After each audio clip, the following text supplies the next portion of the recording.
নমস্কার বন্ধুরা, রিনাস কিচেন থেকে স্বাগত।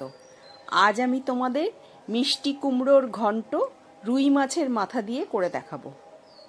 এর জন্য আমি একটা রুই মাছের মাথা ছোট ছোট টুকরো করে দোকান থেকে কাটিয়ে নিয়ে এসেছিল।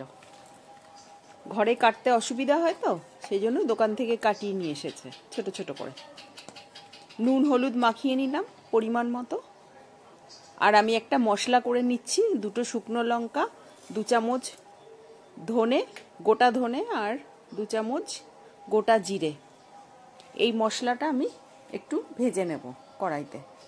খুব বেশি ভাজার দরকার নেই, একটু সুন্দর গন্ধ যেই বেরোবে তখনই নাবিয়ে ঠান্ডা করে এটা গুঁড়ো করে নেব।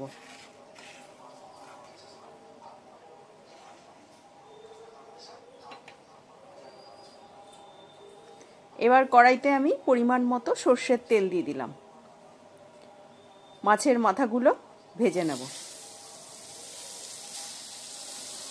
ছোট ছোট করে টুকরো করা থাকলে না ভাজাটা সুন্দর হয়, আর বড় মাছ থাকলে, বড় মাথা থাকলে ভাজতে অতটা ভালো করে ভাজা যায় না।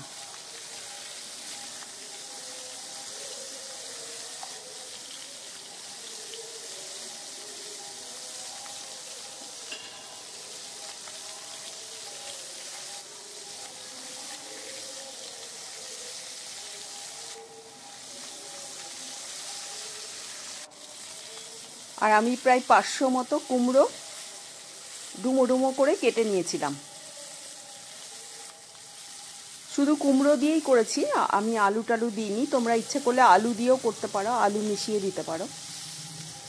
তো আমি শুধু কুমড়োরই করেছি। আর মাছের মাথা যে কোনো জিনিসে দিলেই খেতে সুন্দর হয়ে যায় সেই সবজিটা।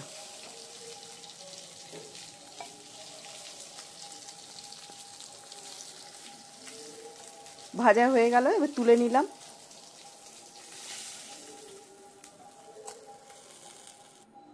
এবার কড়াইতে আমি আরেকটু সর্ষের তেল দিয়ে দিয়েছিলাম। 1 চামচ জিরে, 1টা শুকনো লঙ্কা আর 1টা তেজপাতা ফোড়ন দিয়ে দিলাম।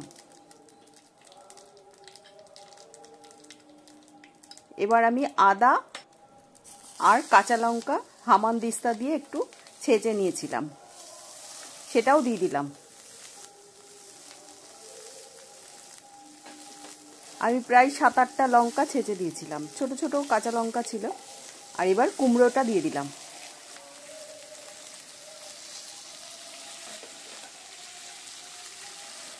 এবার এটা দিয়ে আমি ভাজা ভাজা করব। আর কুমড়োতে না সব একটু জল বেশি থাকে।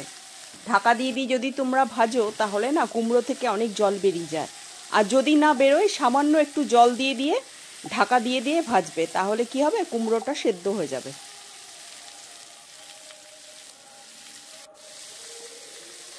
পরিমাণ মতো হলুদ আর নুন দিলাম।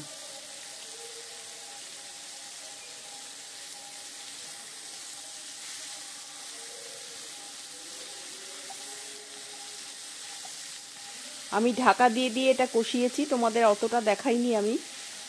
সব সময় ঢাকা দিয়ে কষলে কি হবে, জলটা বেরিয়ে যাবে কুমড়ো থেকে। আর না বেরোলে সামান্য একটু একটু করে জল দেবে। দেখেছো আমার কতটা জল বেরিয়েছে, আমি অল্প জলও দিয়েছিলাম। এবার মাছের মাথাগুলো দিয়ে দিলাম। বেশিক্ষণ লাগে না রান্না করতে, কুমড়ো তাড়াতাড়ি সেদ্ধ হয়ে যায়। মাছের মাথাগুলো দিয়ে আমি সামান্য জল দেব, যাতে কুমড়োটা একটু ঘাটা ঘাটা হয়ে যায়।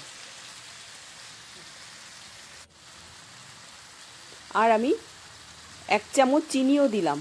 চিনি দিলে রান্নাটা টেস্ট আসবে, যেহেতু কুমড়োর তরকারি তো।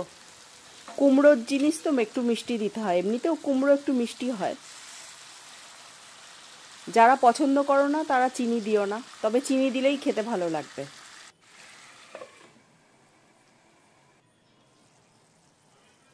এবার আমি মিনিট 4 ফুটিয়ে নিয়েছি।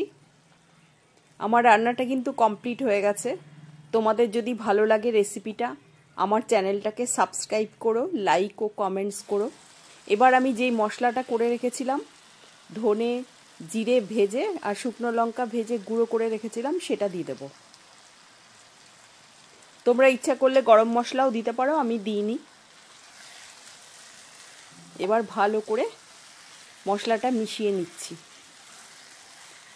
এই ধনে জিরে ভাজাটার জন্য রান্নাটা আরো সুন্দর লাগবে, গন্ধটা সুন্দর হবে, খেতেও ভালো লাগবে।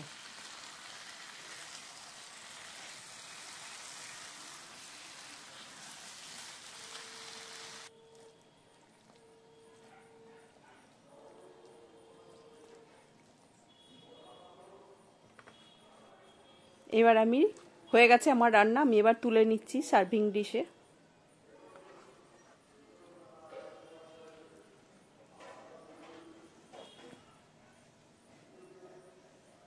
এইভাবে করে দেখো একদিন, ভালো লাগবে খেতে।